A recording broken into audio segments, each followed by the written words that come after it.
Para po sa topic natin na Trinity. Dito po diniscuss natin ano ba yung ibig sabihin ng Trinity sa Biblia. Now, meron pong 5 maling explanation patungkol sa Trinity. 5 maling explanation patungkol sa Trinity. Una po, ito yung naririnig ko dating-dati pa, no? May mga Christians ina-explain yung Trinity na parang itlog. Egg. Merong shell, may white, merong egg yolk, merong dilaw. Merong 3 bahagi pero isang itlog. So para siyang yung iba ina-explain na parang pizza, no, na hinati sa 3. Parang itlog din, no, may 3 bahagi, pizza hinati sa 3. Bakit po mali 'yon?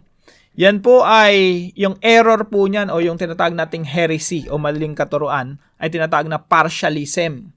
Na parang yung Diyos pwede mong hatiin sa 3 bahagi, tigwa 1/3. So si Jesus 1/3, si Banal na Espiritu 1/3, the Father 1/3. Parang pizza, parang itlog na may 3 bahagi. Mali po yan. Hindi po ganun ang explanation ng Trinity. Kasi ang Trinity po, yung Father is fully God, the Son is fully God, the Spirit is fully God, and they are one. The 3 persons are one. Number 2 po, water. May mga nagtuturo, siguro narinig nyo na to, no? May mga nagtuturo na nung unang panahon, ang Diyos, sa Old Testament, ang Diyos ay ang Diyos Ama. Pagdating sa New Testament, ang Diyos ay ang Panginoong Hesukristo. At pagdating sa panahon natin ngayon, siya ay banal na Espiritu. Mali din po yun. Ang tawag doon ay modalism or Sabellianism, na para bang nagpapalit-palit lang ng anyo yung Diyos. Pero isang water lang, isang tubig lang, no? Tubig, naging solid, naging yelo, tapos natunaw, naging gas. Pero iisang nature lang, tubig. So, mali po yan. That's modalism. Hindi po, ang paliwanag po ng Trinity ay hindi po nagpapalit lang ng anyo yung Diyos. Yung Diyos po ay isa na merong 3 persona. Kasi pag sinabi mong yung Diyos ay parang tubig, yung yelo, pareho lang yun. Yung gas, pareho lang yun. Pero yung Trinity po, hindi. Father is different from the Son is different from the Father, the Spirit and the Father is different from the Spirit is different from the Father and the Son. Magkakaiba po sila. Pero iisang one being, iisang Diyos. So, modalism, mali po yan. Huwag niyo pong ipapaliwanag yung Trinity na para bang yung Diyos Ama sa panahon ng Old Testament, panahon ng New Testament, si Jesus Christ, at sa panahon natin ngayon ay banal na Espiritu. Mali po yun. Hanggang ngayon, Father, Son, and Holy Spirit pa rin. Walang nagbago. Number 3 po, yung Diyos daw ay parang araw, sun, light, heat. No, yung sun, yun yung pinaka-source, yung star. Yung sun po kasi ay star, o isang uri ng bituin. So, yung sun, tapos yung liwanag, tsaka yung heat. Yung liwanag, yung si Jesus Christ, tapos yung heat, yung banal na Espiritu. Mali rin po yun. Yan po ay malapit sa katuruan ng Arianism, na para bang si Jesus, yung Son, yun yung source. The Father is the source of the Son and the Spirit. Para bang doon nagmumula yung existence or kapangyarihan ng banal na Espiritu at ng ating Panginoong Hesukristo, na mas makapangyarihan yung Ama kesa doon sa anak, no? Ang katuruan po ng Trinity ay the Father and the Son, the Father, the Son, and the Holy Spirit are co-equal, co-substantial.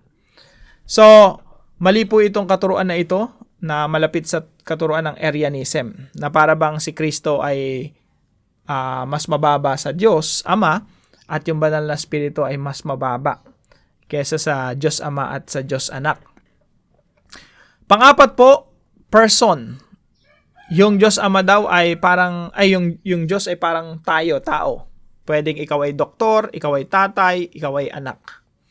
So, ang tawag dito ay modalism rin, no? Parang water, solid, liquid, gas. Parang ganun lang. Nag-iiba-iba ka lang ng isang person pa rin, pero nag-iiba-iba ka ng pakikitungo sa tao. Kasi minsan ikaw yung anak, minsan ikaw naman yung tatay, minsan ikaw naman yung doktor, or kung ano man trabaho mo. Panglima po, 3-in-1 coffee, no?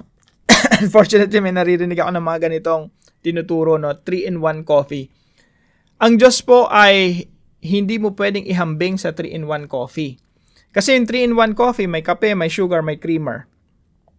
Tatlo yun. Ang tawag dito ay tritheism. Ibig sabihin, merong tatlong Diyos. Ang ginawa mo, minix mo lang sila. Mix-mix lang, no? So, hindi po tayo naniniwala sa tatlong Diyos or tritheism. Naniniwala po tayo sa iisang Diyos. Father, Son, and Holy Spirit. Tatlong persona. Now, yung ating Diyos, makikita mo pa lang from the very beginning, in the beginning, God created the heavens and the earth. Now the earth was formless and empty, darkness was over the surface of the deep, and the Spirit of God. Dito pa lang makikita mo na nandun na yung Diyos, nandun yung Espiritu ng Diyos, and nandun na yung Panginoong Hesukristo. And God said, let there be light, and there was light. Nung nagsalita ang Diyos, sa pamamagitan ng salita, nalikha lahat ng bagay. At yung salita na yon, yun yung logos na binabanggit ni Apostol Juan. Kaya po, ang karugtong po ng Genesis 1:1-3 sa theology ni John ay John 1:1-3. Kaya sabi rito, in the beginning was the Word. Naalala niyo ba sa Genesis chapter 1, nagsalita yung Diyos? Yun yung word na yon, yung salita na yon, yun yung logos. At yung logos na yon ay walang iba kundi ang ating Panginoong Hesukristo. John chapter 1, verse 14. Now, dito po sa verse 1, in the beginning was the Word, and the Word was with God, and the Word was God. He was with God in the beginning. Doon pa lang sa Genesis 1:1-3, nandun na siya. Through the Word, sa pamamagitan ng salita, all things were made. Nilikha lahat ng bagay. Without Him, without the Word of God, without the Logos, nothing was made that has been made. Kaya po solid yung doktrina ng Biblia patungkol sa Trinity. And of course, napakarami pong verses na makikita nyo po yung Father, Son, and Holy Spirit.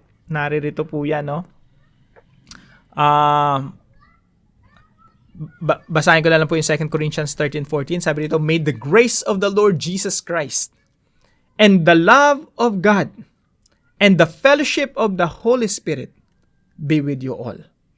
Yan po ang New Testament theology. 1 Peter chapter 1 and 2, who have been chosen according to the foreknowledge of God the Father through the sanctifying work of the Spirit to be obedient to Jesus Christ and sprinkled with His blood. So, dito po sa maraming mga verses po sa Bible, makikita natin talaga yung Father, Son, and Holy Spirit. At the same time, inihahayag ng Biblia na meron lang isang Diyos. At yung Diyos na yon merong tatlong persona. Yan po ang katuruan patungkol sa Trinity. Magandang araw po sa bawat isa sa inyo. I hope may natutunan po kayo dito sa ating mga talakayan. Pagpalain po kayo ng ating Panginoon. See you po tomorrow 5 a.m. dito sa ating Daily Devotions.